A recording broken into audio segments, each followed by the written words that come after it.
Hey everyone! So this video has been a little bit more personal to me and has taken a little bit more time and energy to put all of my thoughts together into the same place. If this video helps you in any way, shape, or form, I would ask that you leave a like or a sub because I think that the more people can see this video, um, the more conversation we can have about some of these things that are really important to me. So I really appreciate you watching. I hope you enjoy, and please let me know your thoughts. So this video is going to be about the difference between gender and genital dysmorphia. So I want to start this out and say that you don't have to have genital dysmorphia to be trans. There is no prerequisite saying, hey, if I want to look more or feel more or act more like the opposite gender than I'm presenting now, then I have to be in any sort of pain or I have to be experiencing any kind of genital discomfort. But a lot of people really do have severe genital dysmorphia, and I think that it needs a category of its own. I think for a long time we've just been lumping anyone who is outside of the gender binary into this term of transgender, and it's because it's very easy for a lot of people to understand and to kind of, you know, all come together under this one flag and get support from one another. And I think that's a beautiful thing.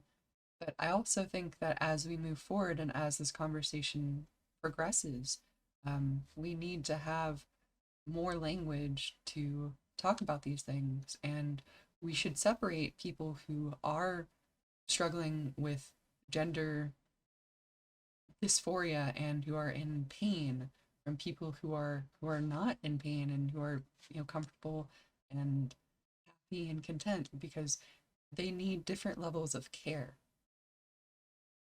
For me, it would be very similar to saying that someone who is in a wheelchair and is differently abled in that way is the same as someone who has the ability to be fully mobile and to walk around. Like, you know, it's a different level of need, it's a different level of care that you need to provide for them. And I want to specify that that doesn't mean that I think people who need this extra care are any lesser than other people. They just need extra care. And I think it might really help people understand if we can frame it in that way. With that being said, I think that part of the conversation and where it gets so confusing is separating people who have genital dysphoria and dysmorphia who actually feel an incongruence with their body. Like, this is something that does not match me. This is something that I need medical assistance with, from people who are just expressing themselves in a different way. I think there's a very real functional aspect to not being able to do the things with your body that you want to be able to do with it.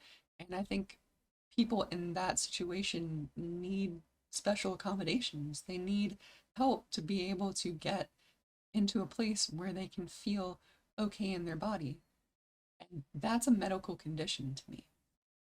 There are a lot of people who don't want surgery or don't need surgery, and they are perfectly content in their bodies. And I think that's really awesome. And if you can express things outside of the gender binary and still feel comfortable in your skin, just how you are, I think that's a beautiful thing. But for a lot of people, there's a very real, feeling of my brain and the structure of my brain and what my brain is telling me is physically here is not what my body represents, is not what I feel, is not what I see, is not what I experience with this body. And that can be a very painful thing. Um, the best way I can describe it is like, imagine your body is telling you you have an arm, but you just don't have an arm, and it's like you really want to do things like ride a bike, but you just can't. And your body is like, "Oh, but there's an arm here. Like I should be able to use this, right?" And it's very confusing and a painful experience when you can actually like feel those kind of phantom limb sensations and like you know what it should feel like and you know what your body is telling you, hey, this is what you got down there, but you just don't feel it or you don't have it. It's hard to it's hard to express.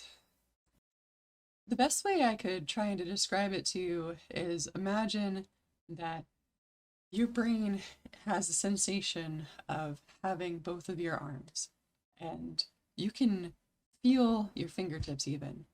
And you really want to do things like ride a bike.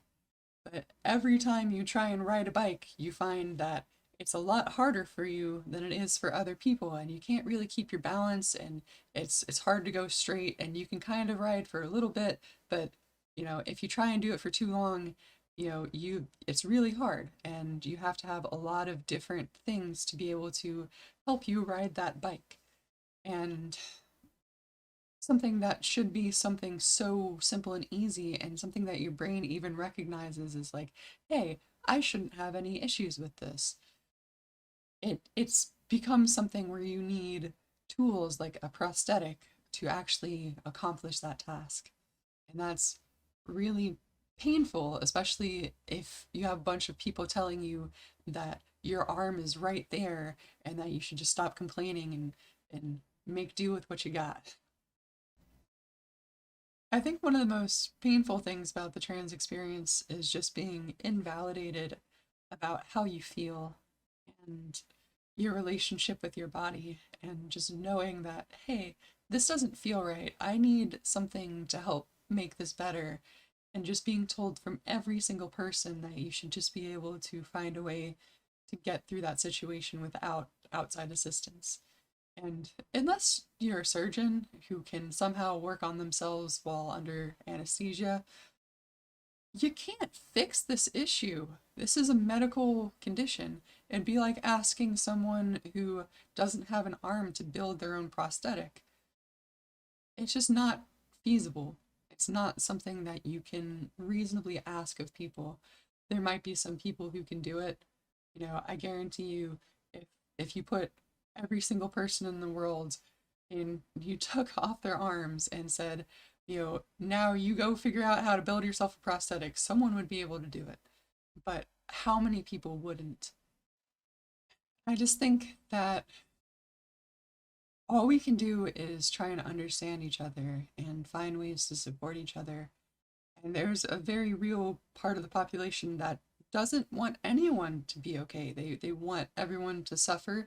They want everyone to be miserable, and they want life to be the same as it was when they were a kid, and they want it to mean something. They want their pain to mean something, to have reason, to have validation. Like, this is how life is supposed to be. But it's it's hurting people, and it doesn't we don't need to be in this pain.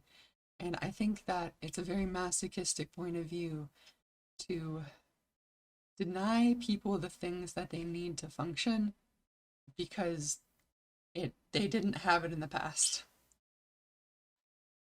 I think if there's one thing that I can do as a person, it's to have conversations about the things that mean a lot to me. And this is something that I've been trying to find a way to express for a very long time, and I'm still working on picking the pieces together, but trans people have medical issues. They need accommodations, and telling people that they don't, or that they should just be able to get through it, or that they're beautiful the way they are, it doesn't negate from the very real inability to perform certain tasks that people are faced with sometimes and the very real barriers to accessibility that people have in their day to day life. And as much as it can be with good intentions, I think what's much more important for trans people to hear is not that they're beautiful, it's that we hear you and we see that you're in pain and we believe that you deserve care. And if you can't do anything, that's fine. Just understand that all these people really want at the end of the day is to feel like they're being heard, that they're not suffering in silence. And I've suffered in silence for a really long time, so I'm just really glad to have a place where I can talk about these feelings and share them with other people. So thank you for coming. Thank you for being a part of this experience. Thank you for helping me have a place to vent out my inner frustrations and the thoughts that are bouncing around my head. And until next time, please love yourself, take care of yourself. Even if it's painful, love your body because you're inside of it right now and it needs you.